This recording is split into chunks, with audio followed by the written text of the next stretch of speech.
trying to kind of scoot back, or are you trying to go tall? I'm glad you asked. This is kind of a fun question because we can play with the tilt of our hips here, where if I have a little bit of posterior pelvic tilt, now try to pull me forward, it's pretty tough. If I have Instagram booty, I can move a lot easier. Anterior pelvic tilt is Instagram booty. If I go posterior pelvic tilt, now he tries to pull me and I don't move very much, right? Especially if I have this. So I have a little bit of a posterior pelvic tilt and I have good grips to reinforce that. Now I can just slightly offset my weight, my toes on the mat, boom, boom. See how my head doesn't really change positions as I go through that?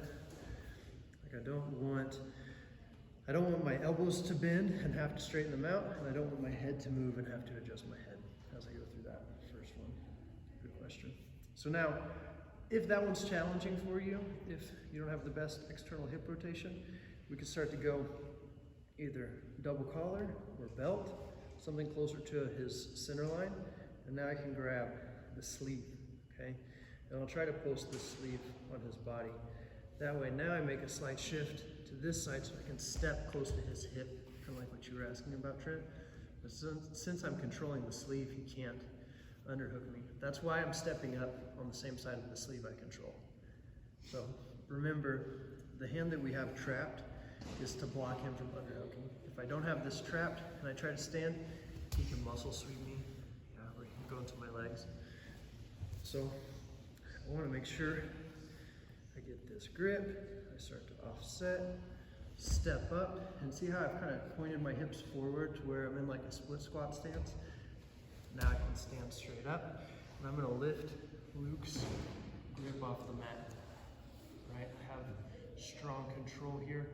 Now I can go with my hand on the knee, and I'm ready to start to either double up and use these style grips that we learned from Professor Raphael a while ago, or I can start to come to more of like a headquarters. Again. This is where it kind of comes to personal preference. It's like, how do you feel strongest getting up? Get my two grips. I may need to break one off of me.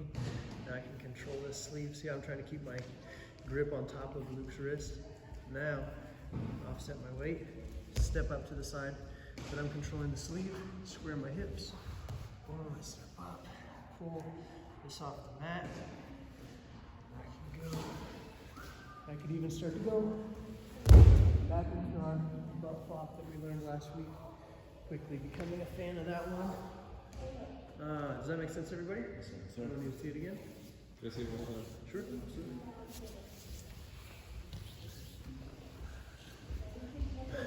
Two collars, one sleeve. Even if he has this grip, it's okay as long as I can keep my posture here. I can offset, step up, split squat, pull his shoulder off the mat. See, now even if he gets an underhook, it's not strong. See how he has to unlock his legs? Yeah. This is where I can start to come through, stack passes, and pass that way.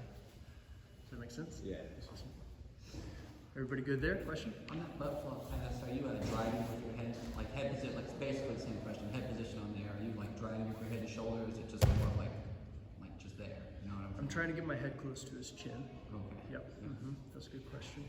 And that's a fun solo drill where you can just like imagine that you have your grips, hit the elbow, flop the butt, and then your head's low.